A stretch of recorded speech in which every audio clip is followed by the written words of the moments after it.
Sekretaris Daerah Aceh M. Nasir meninjau progres pembangunan gedung utama Arena Musabakah Tilawatil Quran ke-35 tingkat Provinsi Aceh di kawasan perkantoran Bupati Pidijaya pada Jumat 22 Agustus 2025. Nasir mengatakan, gedung utama Arena MTQ dilaporkan telah mencapai 91% pengerjaannya.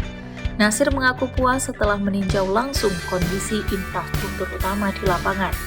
Selain memantau pembangunan area utama, Sekda Aceh juga meninjau sejumlah fasilitas pendukung termasuk rumah penginapan kafilah, hotel, serta prasarana lainnya yang akan digunakan selama perhelatan MTQ berlangsung.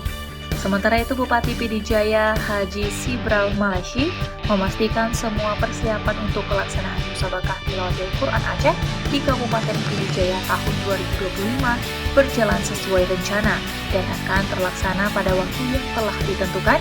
Meskipun begitu, pihaknya sebagai tuan rumah juga perlu dukungan penuh dari pemerintah Aceh.